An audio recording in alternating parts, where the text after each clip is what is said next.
Vous regardez New World Info, bonsoir et merci de nous rejoindre pour le plateau de l'invité. Le président congolais Félix Tshisekedi demande une aide militaire à N'Djamena alors que le M23 soutenu par le Rwanda ne cesse de progresser dans le sud Kivu après avoir pris les deux grandes métropoles de l'Est, Goma et Bukavu. Analyse de cette situation critique en République démocratique du Congo avec notre invité, Louis Magloire Kemayo, journaliste et président du Club de l'information africaine. Bonsoir et bienvenue. Bonsoir Charlotte. Et quelle est la situation actuellement en RDC, surtout après la prise de Kamanyola? Pour le moment, l'Est reste dans une situation qui est celle qui la caractérise depuis un certain nombre de temps, c'est-à-dire une zone qui est soumise à la tension des milices rebelles qui se sont constituées. Il y en a aujourd'hui plus d'une centaine, même si la couverture est plus tirée par le M23 dans l'actualité au quotidien. Il est certain qu'il y a beaucoup de milices qui aujourd'hui mènent la vie dure aux populations et cela fait 30 ans que ça dure. Et si on devait dresser un bilan, on est au-delà de 10 millions de morts et c'est un drame qui ne s'arrête pas malheureusement. Espérons qu'avec les différentes interventions des forces africaines et de l'Union africaine, on finira par trouver une solution à cette tragédie humaine. 3 décennies de tensions et les rebelles du M23 qui ont conquis Bukavu, capitale du sud Kivu, poursuivent leur marche vers le sud mais aussi vers le nord. Quels sont les enjeux liés à cette progression? On note par exemple une inquiétude grandissante au niveau de Lubumbashi. L'inquiétude est légitime parce que aujourd'hui, pratiquement toutes les provinces de l'Est de la RDC sont concernées. Jusqu'à présent, on parlait beaucoup du Nord et du Sud Kivu, mais il y a également l'Ituri, il y a également le Katanga qui sont concernés. Et je pense que si on n'y prend pas garde, cette zone qui est très riche en minerais deviendra malheureusement une zone très sismique qui finira par devenir un no man's land pour l'État congolais et ce n'est pas le souhait. Au-delà même du fait qu'il devienne un no man's land, ce qui est critique, c'est que la situation des femmes, des enfants soldats, des femmes violées et de tous ceux qui subissent la violence des milices rebelles là-bas, cette situation ne va pas s'améliorer. Le docteur Mukwege a fait ce qu'il pouvait pour prendre en charge la détresse des femmes, mais je pense que ce qu'il faut aujourd'hui, c'est que l'État revienne. L'État avait décidé sous Félix Tshisekedi de faire de ces zones-là une priorité nationale. Malheureusement, on ne voit pas beaucoup de changements. Au contraire, c'est plutôt une régression de l'État avec cette progression que l'on note des rebelles sur le terrain. Jusqu'à présent, on n'a toujours pas encore, ou sinon l'armée congolaise n'a toujours pas encore annoncé une contre-offensive. Non, il ne peut pas y avoir de grosses contre-offensives parce que jusqu'à présent, le traitement qui est réservé aux soldats n'est pas un traitement motivant pour eux. Les soldats qui sont envoyés au front n'ont souvent pas de quoi s'alimenter, en tout cas pas suffisamment pour des soldats, et même la solde qu'on leur envoie n'atteint pas $100 le mois. Et donc, quand vous voyez les équipements avec lesquels ils se battent face à des milices qui exploitent des mines de façon illégale, je pense que c'est presque normal aujourd'hui que le rapport de force soit en faveur des rebelles. Et on a remarqué que 5 pays africains ont déjà envoyé des troupes sur le terrain pour renforcer les forces armées de la République démocratique du Congo, mais ça reste relativement insuffisant par rapport à la pression que mettent les rebelles sur la population et sur les soldats. Et à cette allure, le président de nouveau demande de l'aide militaire à un pays voisin, notamment le Tchad. Est-ce que N'Djamena, à l'heure actuelle, peut justement combattre aux côtés du RDC face au Rwanda? Le Tchad n'est pas le seul pays sollicité. Le Cameroun a été sollicité bien avant. Le Kenya avait été sollicité. Il a envoyé des soldats. Le Burundi est sur le terrain depuis un certain nombre de temps. Mais toutes ces alliances-là ne serviront à rien si, au bout du compte, on ne peut pas avoir des victoires sécurisées. Parce que ces soldats envoyés par les pays amis, que ce soit l'Angola, que ce soit le Zimbabwe ou peu importe le pays qui envoie Djibouti ou le Soudan du Sud, quand ils envoient leurs soldats, c'est pour une période donnée. On pourrait se retrouver dans le schéma de ce qu'on a eu dans le Sahel avec la France qui a envoyé des soldats et au bout d'un certain temps, la population et les autorités ne voulaient plus que ces soldats-là restent. Donc si au bout d'une dizaine d'années, et j'espère que ça ne va pas traîner une dizaine d'années de plus, il n'y a pas de résultat, les populations vont se soulever et elles voudront le départ de ces troupes-là, comme elles ont demandé le départ de la MONUSCO, qui est sur le terrain depuis un certain temps. Justement, en février 2024, la mission de l'Organisation des Nations Unies pour la stabilisation du Congo, MONUSCO, s'est retirée de Kamanyola, cette ville qui vient donc de tomber aux mains des rebelles. Est-ce que ce départ des casques bleus a laissé un vide sécurité qui aurait favorisé quelque part cette reconquête par les rebelles? Ce que je dis souvent concernant la présence de l'ONU dans cette zone précise de la RDC, c'est que, qu'elle soit présente ou pas, les Nations Unies, les forces des Nations Unies n'ont pas véritablement empêché les massacres d'avoir lieu. Même qu'il y avait des incursions qui venaient du Rwanda ou de l'Ouganda, la présence des forces des Nations Unies n'a rien empêché. Donc, quelque part, je ne sais pas si cette présence ou cette absence change quelque chose dans le jeu, excepté les rapports de terrain que l'on obtient, ou peut-être l'aide humanitaire qui peut par moment être apportée aux populations. Je crois que ça n'a pas changé grand-chose. Ce qui est en revanche très préjudiciable, c'est que les efforts qui ont jusqu'à présent été faits ont été faits par l'Union européenne. Il y a le FOR qui était une force déployée par l'Union européenne pour aider la République démocratique du Congo. Ça s'est terminé par un échec, ça s'est conclu par un échec. Il y a d'autres forces qui ont été envoyées, notamment celle de l'ONU. Il y a d'abord eu la MONUC, qui est ensuite devenue la MONUSCO, et malheureusement, on ne voit pas de changement. Là, on a les forces africaines qui entrent dans la danse, et on espère qu'elles entreront avec un peu plus de succès. Malheureusement, on continue d'attendre de voir ces résultats-là. Même les militaires qui ont été nommés gouverneurs de ces régions n'obtiennent malheureusement pas des résultats. Certains ont été remplacés pour des raisons disciplinaires, mais le fait est que, raisons disciplinaires ou pas, il y a très peu de résultats qui sont enregistrés sur le terrain aujourd'hui et qui permettent de dire que les forces alliées ou bien l'armée régulière ont remporté des succès. Et selon les estimations d'un média local, 20% des habitants de Kamanyola, la toute dernière ville donc conquise par le M23, sont restés sur place. La grande majorité ayant fui les combats et cherché refuge dans les localités environnantes. Dans ce contexte, faut-il craindre le pire? Moi, je crois que la première chose à craindre, ce sont les mouvements de population.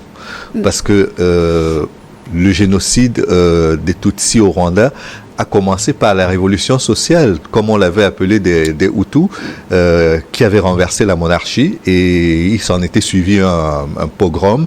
Les Tutsis se sont enfuis vers l'Ouganda, certains sont allés en République démocratique du Congo, ce qui était le Zaïre avant, et d'autres sont allés en Tanzanie, ainsi de suite, au Burundi. Puis ils sont revenus et cela a posé un problème. La gestion des migrants aujourd'hui, même si les pays africains ne le mettent pas en avant, est un très grand enjeu. À l'est de la RDC, lorsqu'il y a eu le génocide des Tutsis en 1994, il y a eu une forte population à la fois de Hutus et de Tutsis qui se sont réfugiés à l'est de la RDC. Ils y ont trouvé sur place des Hutus et des Tutsis qui devaient probablement avoir des liens avec le Rwanda, mais qui étaient congolais. Et aujourd'hui, après le génocide, certains ont demandé le départ de ces Tutsis-là vers le Rwanda, qui devrait être leur pays. Si on se retrouve dans le même schéma dans les pays voisins, que ce soit en Ouganda, que ce soit au Rwanda, où on commence à discriminer les gens par rapport à leur origine, et nous savons tous comment les frontières ont été tracées après la colonisation, si on commence à faire ce genre de mouvement-là, je crains malheureusement que l'instabilité que nous vivons depuis 30 ans dure encore plus de 30 ans après. L'inquiétude, elle est là. C'est-à-dire qu'une fois que les populations sont parties... Ils sont des milliers à prendre la route de l'Odyssée. Ils sont nombreux à partir. On ne compte pas les personnes qui sont mortes, on ne compte pas celles qui se sont déplacées à l'intérieur du pays, c'est-à-dire qui sont restées en RDC, et encore moins celles qui sont dans les camps de réfugiés en Ouganda, au Rwanda ou bien au Burundi. Et face à ces situations qui se dégradent de jour en jour, comment ou sinon où en est la médiation engagée? L'Union africaine a nommé des champions par rapport à certaines thématiques. Et le champion qui est en charge des conflits aujourd'hui sur le continent africain, c'est le président angolais. Et donc, il est aujourd'hui en charge de négocier ce genre de situation en RDC, et il a presque la confiance, enfin je dirais il a la confiance des Congolais, à la fois en termes de population et d'autorité, Mais est-ce que cela suffira pour régler le problème? Puisque l'attitude aujourd'hui des autorités congolaises est de dire nous avons essayé le dialogue, ça n'a pas marché, nous privilégions la force et c'est grâce à la force que nous obtiendrons des résultats. Sauf que sur le terrain, cette vérité-là n'est pas absolue, elle n'est pas vérifiée. Il n'est pas avéré que par la force, la République démocratique du Congo arrivera à mettre un terme à la situation tragique que vivent les populations dans cette région. Et donc, s'il n'y a pas une solution militaire, je pense que la solution diplomatique est la seule qui puisse aujourd'hui permettre aux uns et aux autres de trouver une issue à la crise. Dans les années, pendant que le président Kabila, le prédécesseur de Félix Tshisekedi était là, il y avait eu un dialogue qui avait permis de faire un gouvernement d'union nationale avec le 1+4, c'est-à-dire un président et 4 vice-présidents. Un dialogue donc entre Congolais. Un dialogue intercongolais qui permettrait de faire en sorte que chacune des parties prenantes ait l'impression d'être écoutée et soit amenée quelque part à donner le meilleur de lui-même pour obtenir des résultats et surtout la paix et la sécurité dont ces populations ont besoin. Et le dialogue à l'international semble être en difficulté. Il y a une semaine s'est tenu donc le sommet extraordinaire à Dar es Salaam. Les appels à un cessez-le-feu ont du mal donc à être respectés, mais qu'est-ce qui justement constitue ce blocus pour la mise en œuvre des décisions prises? Le premier blocus vient du fait que tous les partenaires ne sont pas considérés comme désirables par la République démocratique du Congo. Ce qui fait que par moment, quand vous désignez certains pays, les autorités, voire les populations, estiment que ces personnes ne sont pas habilitées à venir à la table de négociation. Et par moment, du côté du Rwanda, on a la même réaction. Et le Rwanda qui estime que depuis la fin du génocide, ce qui aurait été bien pour les deux pays, c'est d'arriver à s'entendre pour non seulement faire en sorte que les réfugiés qui se trouvaient à l'est de la RDC, mais qui sont originaires du Rwanda, reviennent au pays, mais aussi que les armes dont ils disposaient, que ces armes-là soient récupérées, qu'ils soient désarmés et que cela mette en sécurité tout le monde. Cela n'a pas été fait. Et d'autres milices sont venues s'y ajouter. Et donc aujourd'hui, on est dans une situation où tout le monde a perdu le contrôle de la situation. Qu'il s'agisse des Banyamulenge ou d'autres forces rebelles sur le terrain, personne n'a plus le contrôle. Et je ne compte même pas les milices créées par les soldats qui ont été retournés par les miliciens sur le terrain. Donc aujourd'hui, on est vraiment dans un désordre qui ne permet ni d'avoir la paix, ni d'avoir un espoir de paix dans les prochaines semaines. Le président congolais Félix Tshisekedi refuse toujours l'option de négocier avec le M23. Quelle analyse en faites-vous? Je pense que le M23, même s'il est un mouvement très puissant, n'est pas le seul. C'est-à-dire que même si on arrivait aujourd'hui à éteindre le M23 sur le terrain, la zone qui est concernée par la crise est très importante. Il s'agit à la fois du nord Kivu et du sud Kivu. Accepter de discuter avec le M23, c'est aussi inviter à la table tous les autres groupes armés les autres mouvements rebelles. Oui, parce que aujourd'hui, il y a eu une espèce, c'est comme si c'est un cancer qui s'était propagé dans la région. Le M23 est peut-être le mouvement le plus visible, mais il n'est pas le seul. Il est peut-être soutenu par le Rwanda, mais il n'y a pas que le Rwanda qui le finance, il y a également l'Ouganda, et je crois qu'à ce rythme-là, si on veut véritablement s'acheter la paix, il faut arriver sur le plan social, sur le plan interne, à sécuriser et apaiser les citoyens, et puis au niveau des voisins, le pays a quand même 9 voisins, et sur la partie est, si on prend juste la partie allant de l'Ouganda jusqu'au Rwanda, jusqu'au Burundi, il y a 3 voisins, donc il faut discuter avec eux. Il y a la Tanzanie également, avec laquelle il faut discuter. Et donc, tous ces éléments-là, tant qu'on ne les met pas sur la table et qu'on cherche des mercenaires à l'extérieur ou qu'on demande le boycott du Rwanda par des clubs comme le Paris Saint-Germain ou Arsenal, je pense que ça ne produira pas le résultat escompté parce que sur le plan international, aujourd'hui, la priorité n'est malheureusement pas le continent africain. La priorité pour les parties prenantes, c'est d'arriver à extraire les minerais dans cette zone et à payer le moins de taxes possible pour soutenir la compétition entre l'Europe, la Chine et les États-Unis. Les forces armées africaines sont appelées en renfort en RDC, mais quel espoir que la marche fonctionne même cette fois, alors que depuis 30 ans, la gestion de cette crise congolaise par l'Union africaine a toujours été pointée du doigt? Je pense qu'on ne peut pas faire le bonheur des gens malgré eux, et surtout qu'on ne peut pas travailler à la place des gens pour faire leur bonheur. C'est impossible. Le premier travail qui doit être fait aujourd'hui, c'est celui après le désarmement, la réintégration dans l'armée et la démobilisation, c'est d'arriver à faire en sorte de faire une prise en charge psychologique des soldats qui ont été enrôlés. Parce que les rebelles qui ont été intégrés dans l'armée régulière après le 1+4, c'est-à-dire le gouvernement d'union nationale qui a permis de gérer le pays et d'avoir une période d'accalmie relative sous Kabila, je pense que cette solution-là doit être réenvisagée aujourd'hui pour permettre aux uns et aux autres non seulement de revenir, mais de déposer les armes et de considérer qu'ils sont les enfants du même pays. Il n'y en a pas qui sont plus citoyens que d'autres. Il n'y a pas de sous-citoyens, il n'y a pas de sur-citoyens.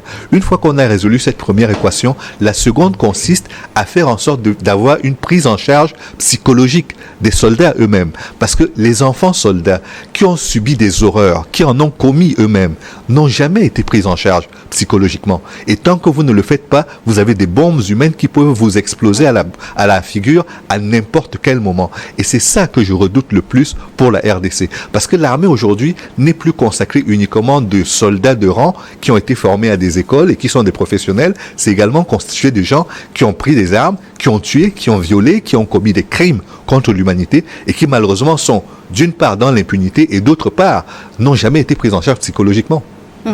L'Umagula Kimayo, le Rwanda, a annoncé ce mardi 18 février la suspension de sa coopération de développement avec la Belgique, mais que reproche Kigali à Bruxelles?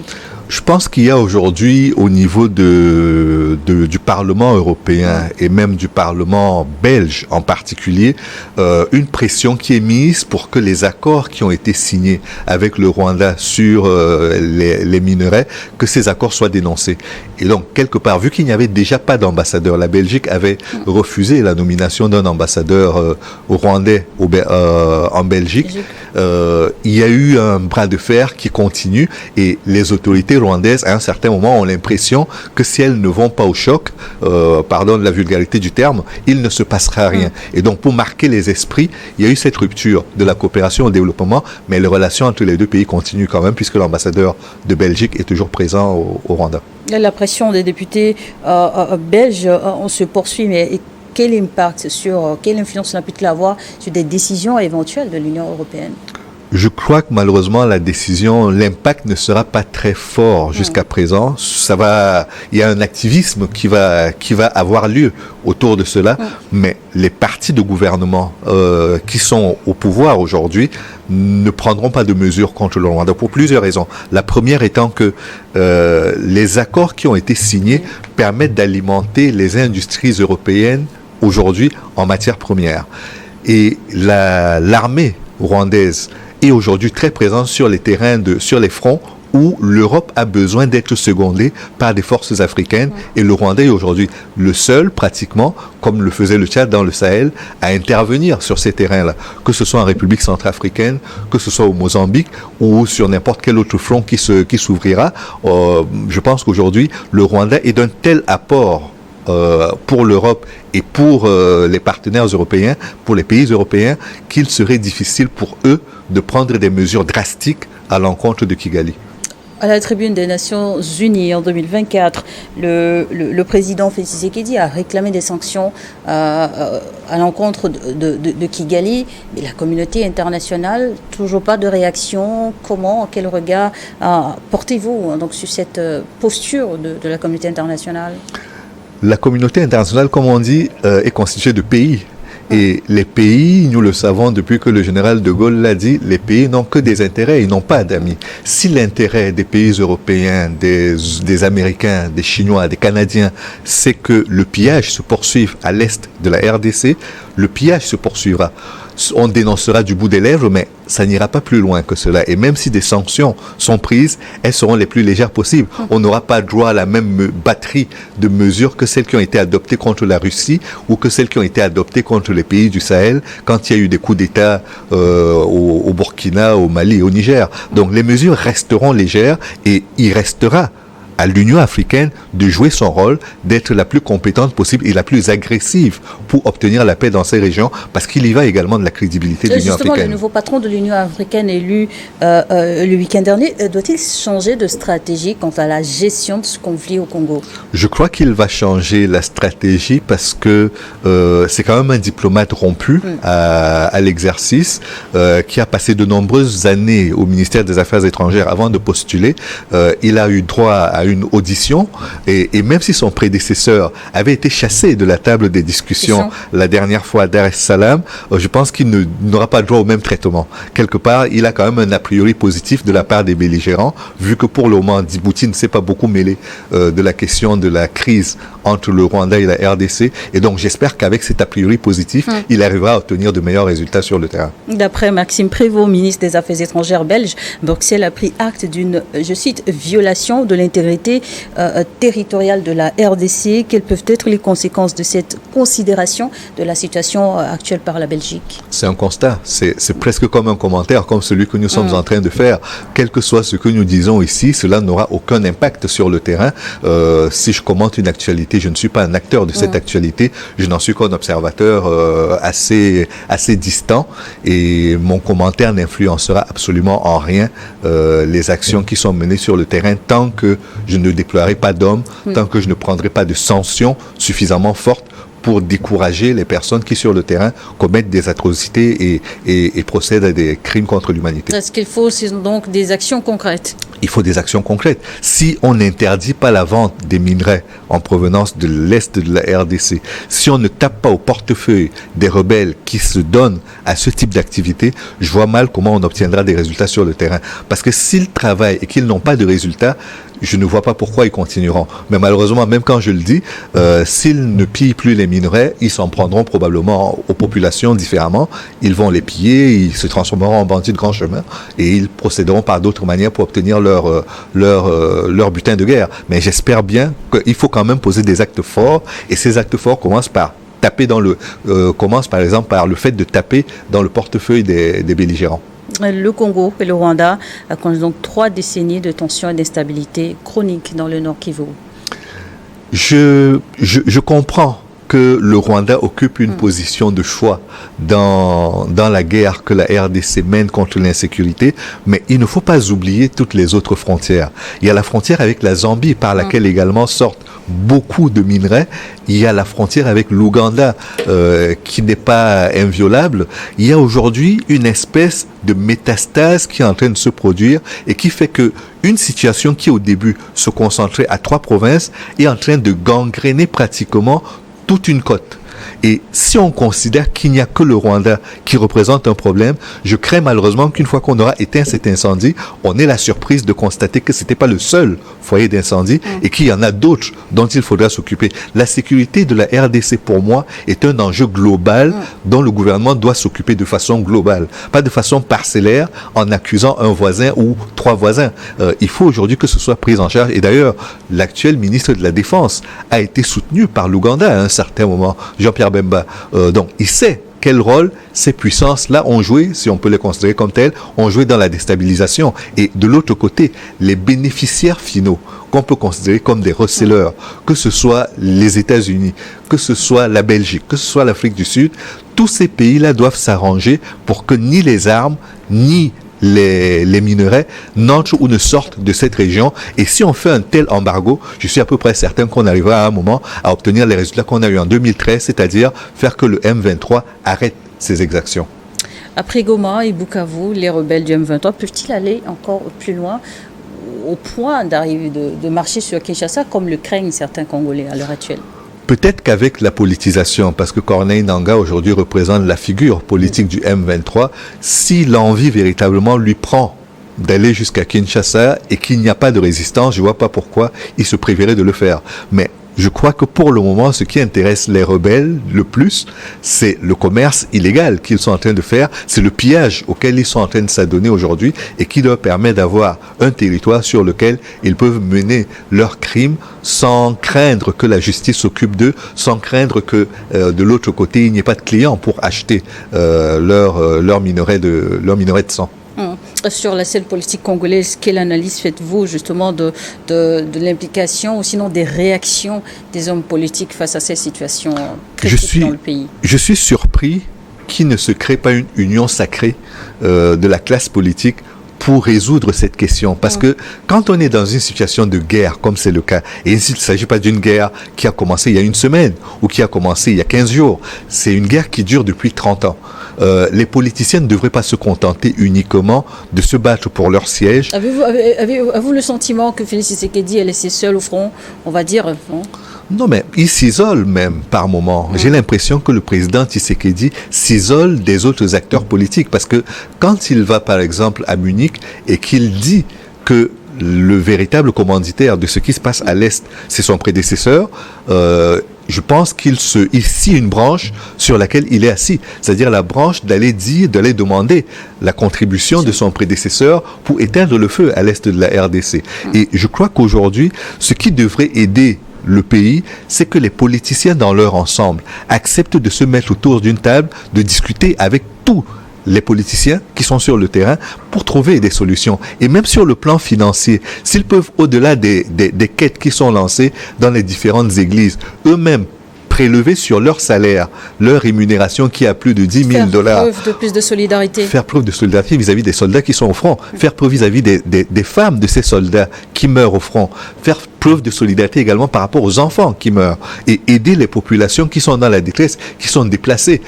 Créer un fonds de solidarité qui serait alimenté par les salaires que ces politiciens, députés, élus locaux et autres pourraient verser pour aider les soldats et aider également leurs familles restées malheureusement à la maison et qui ont parfois perdu leur père sur le front. Après le passage du M23 à Kamanyola, un calme règne dans la ville, en tout cas rapportent les médias locaux, un calme précaire où on peut toujours encore... Vu qu'on a plus de 5 armées africaines qui sont engagés sur le terrain. Je suppose qu'à un moment ou à un autre, il y aura une offensive.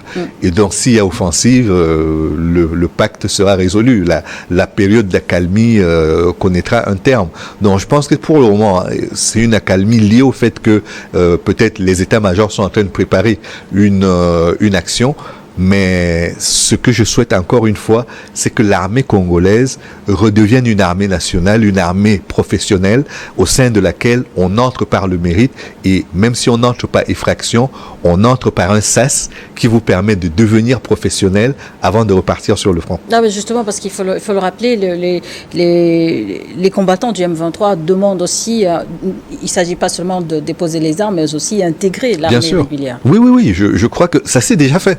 C'est pas la première fois que ça se fera. Encore une fois, quand on a fait le 1+4, cela avait permis d'intégrer des rebelles, les rebelles des différentes factions qui étaient sur le terrain à l'époque. Et si aujourd'hui on refait la même chose, cela permettra d'intégrer le M23 et peut-être d'autres factions dont nous n'avons pas les noms ni les identités. Mais ça ne suffit pas.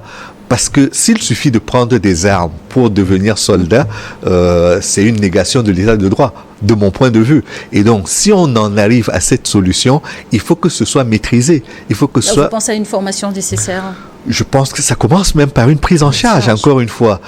Il faut que ces soldats qui ont vécu l'horreur, qui ont eux-mêmes commis des horreurs, soient dépollués de tout ce qu'ils ont vécu avant de prendre les armes et d'aller peut-être servir le pays. Ils ne sont pas obligés de le servir comme ils le faisaient dans la rébellion, mais ils peuvent servir autrement. Il existe le génie civil, le génie militaire qui fait des travaux assez intéressants et ils pourraient servir à ça dans un premier temps. Mais en priorité, je crois qu'il faut d'abord les prendre en charge psychologiquement. Merci, Luma Gloire Kemayouf, d'avoir accepté notre invitation. Je rappelle donc que vous êtes journaliste président du Club de l'information africaine. Merci de l'invitation. Merci à vous de nous avoir suivis dans l'invité du jour.